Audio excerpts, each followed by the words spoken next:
Thank you, Bruce. And thank you, Harold. And today actually is Harold's birthday. So happy birthday, Harold. Each year, the Pew Research Foundation, among other things, surveys and takes the pulse of the spirituality and religious practice of folks in the United States. And savvy as they are, they release those results usually right before Easter. And this year was no different. But what was different this year is the results. For the first time since they started taking this survey back in 1937, the number of US citizens that say they don't have a membership in a religious institution grew to over 50%. So only 47% of us claim membership in a religious institution. Of course, there's all kind of thoughts as to why that is, and we won't go into them all this morning. But in research that's done and surveys that are taken, a large part of that is the feeling that religious institutions aren't relevant at best and completely intransient at worst. They find them not compassionate and unforgiving. So what do we do as people that are members of a religious organization and seem to have an understanding of its worth and its power? What do we do as a congregation of 50 or so people that are sitting on a huge chunk of property that needs to be maintained in the middle of Lake Worth? Well, I guess we could fret and we could wring our hands, or we could, as Bruce just sang for us, go into our dance. Go into our dance. I love that idea. And so, of course, the question is, for us as people of faith, for us specifically as people of the Christian faith, what is our dance? And I think that's very clear, not just from these specific scriptures that Harold read for us, but if we were to step back and look at all of scriptural tradition, the big picture, we would find that our dance is people of faith, is a dance of love, a dance of compassion, a dance of mercy.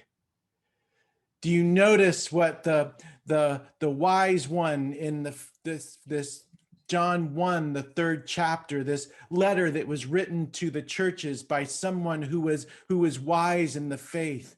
Here is not a commandment, not one of the many commandments. It's singular. Here is the commandment, that you love one another. I'm becoming more convinced all of the time that if the church, and not just our church, but the church, will continue to will continue to have an influence on our community, on our world, on the cosmos, we need to go into our dance of love. That's what faith community is.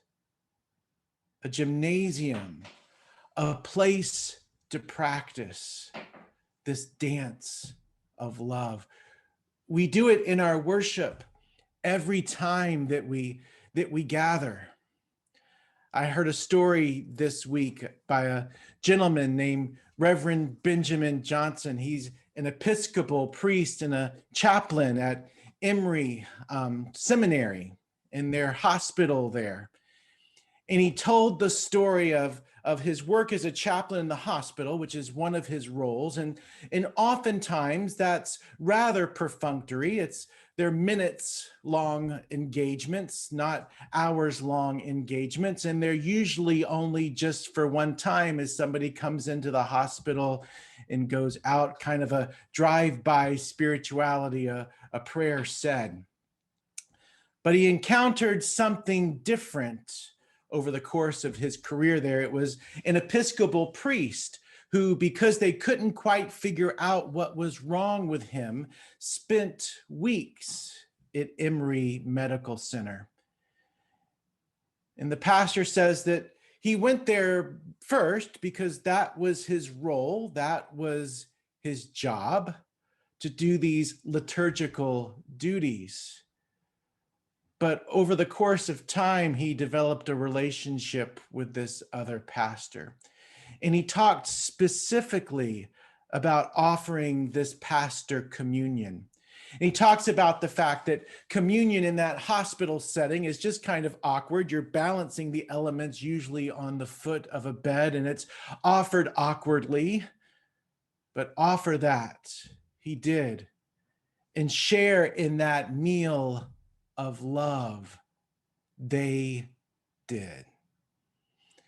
And so time went on, and he was reminded of the love in the very liturgy and elements. I walked into that hospital room with the intent to minister to another's needs. What I discovered, he said, is that in the company of another, our Lord ministered to us.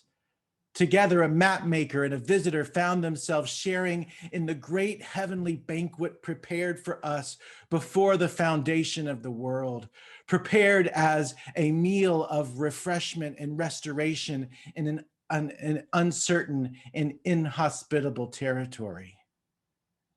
Perhaps I have imagined it all. I stand open to the accusation that I have drummed up the poetics of events remarkable only for their unremarkability. I stand open to the accusation and offer this fragment of a letter written by the one who was my company beside these still waters. He writes, I have been privileged to serve God for over 4 decades as an ordained priest. Never could I have imagined having the roles reversed, where I am being served by you who have been priests to me in my need and infirmity. The hundreds of cards, visits, assurances of prayers are outward and visible signs of the inward and spiritual grace. We all share in the fellowship of Jesus Christ, the body of our redemption. Powerful words, a powerful story, a powerful reminder that as we gather in the love of the divine. We gather to practice the love of the divine. Irrelevant? I don't believe so. In fact, I think if we were to lean further into that, we would become much more relevant. We meet the love of God as we worship and we fellowship together. And we have the opportunity to practice the love of God in our work and our ministry together. The phone calls that we make to one another, the cards and letters that we send. A good portion of you gather on Tuesday nights to offer really practical love to people in our community. And it's a great reminder that love isn't just a feeling. Love is action, because the feeling comes and goes, but love is a verb. I was reminded in thinking about this, a story that I often share when I'm doing weddings. It's from Stephen Covey, from his book, The 7 Habits of Highly Effective People. And he was having dinner with a friend of his, and the friend was unburdening himself to Stephen Covey, as I'm sure many of us would if we had the opportunity when he was alive. And he said, my wife and I just don't have the same feelings for each other that we used to have. I guess I just don't love her anymore, and she doesn't love me. What can I do? The feeling isn't there anymore, Covey asked. That's right, he affirmed. And we have 3 children we're really concerned about. What do you suggest?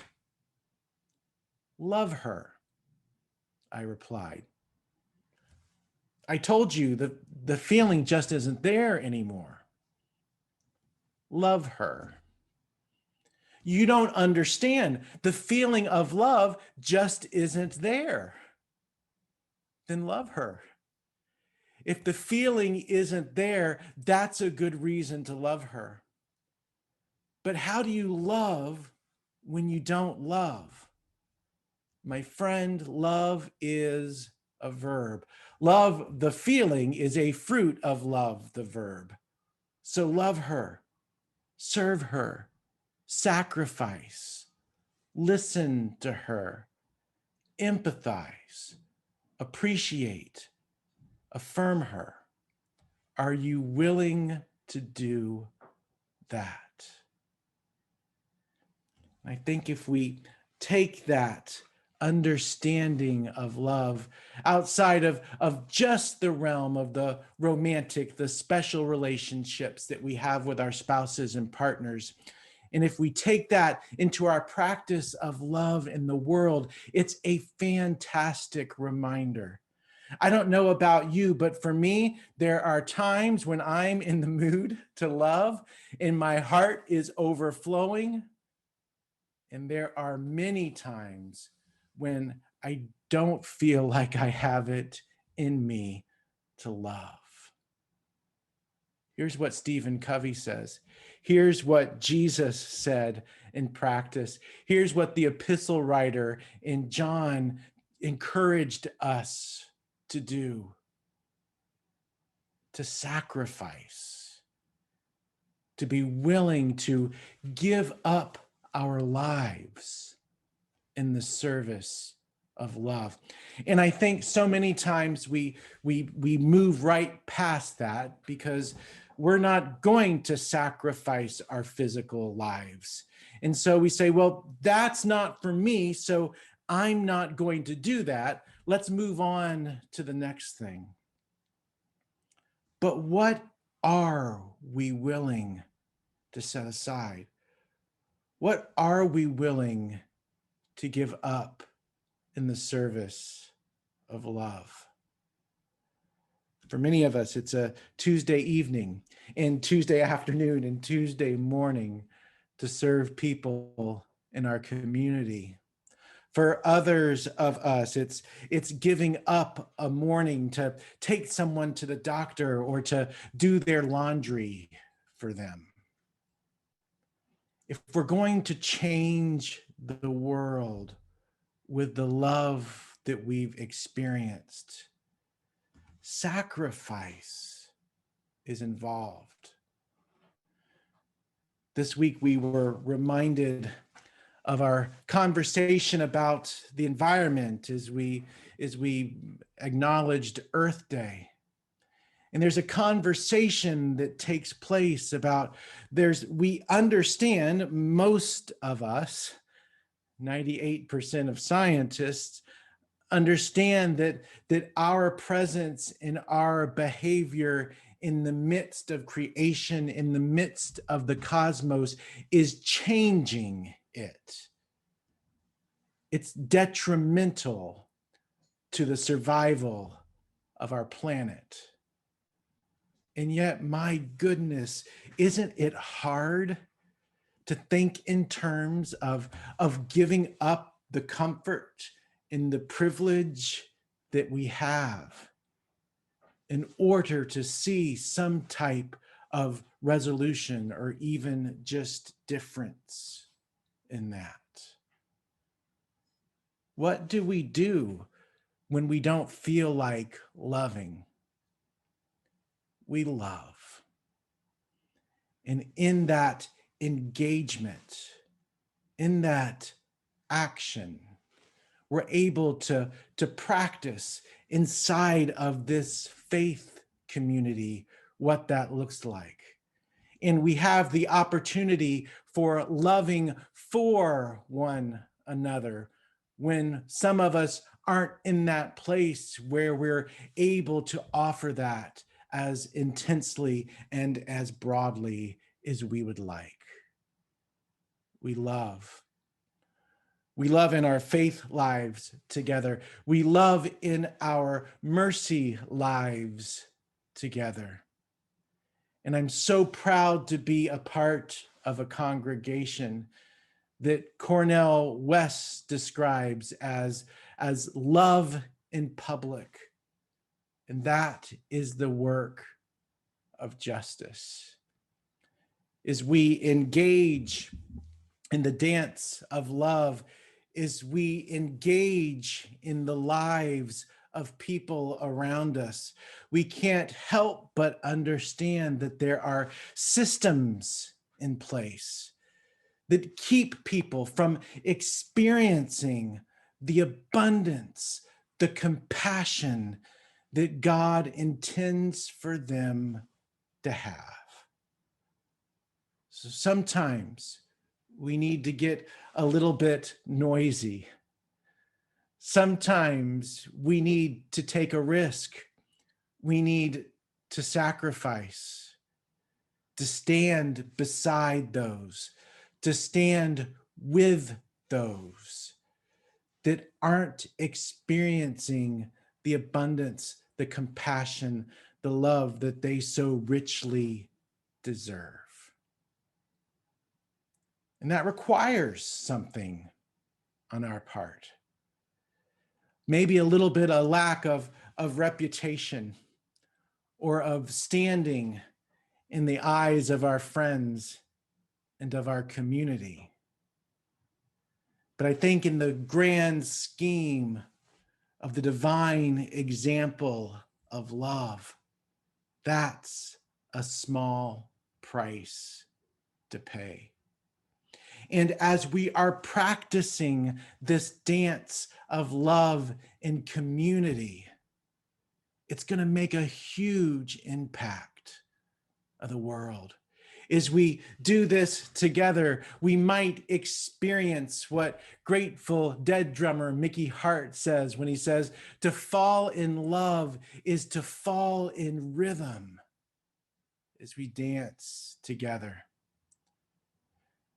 A story out of Minneapolis, Minnesota. Not the one that's most recent, but one from several years ago. Story of a woman named Mary Johnson, whose son was murdered. Her 20-year-old son was murdered at a party by a young 16-year-old named O'Shea Israel.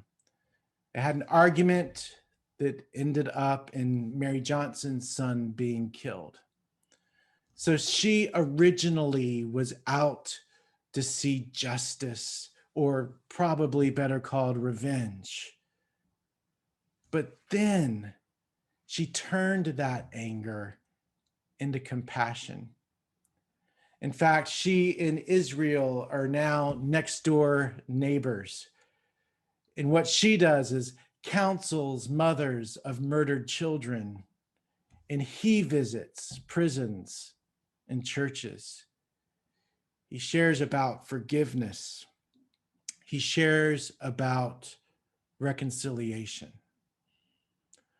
What could possibly compel such acts of love and care in one of the most unimaginable circumstances of life.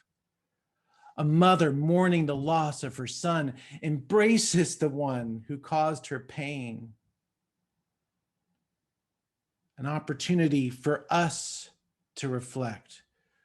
Where do we fall within the limits and limitlessness of God's love? Because here's what I know. As we reflect on that, as we lean into it, as we practice the dance of love with our God, with one another, with our community, with the world, with all of the cosmos, I have a feeling that we as a community of faith will become much more relevant. And you know what? Even if we don't, it doesn't matter. Because our practice of that love would be enough to change the world. Amen.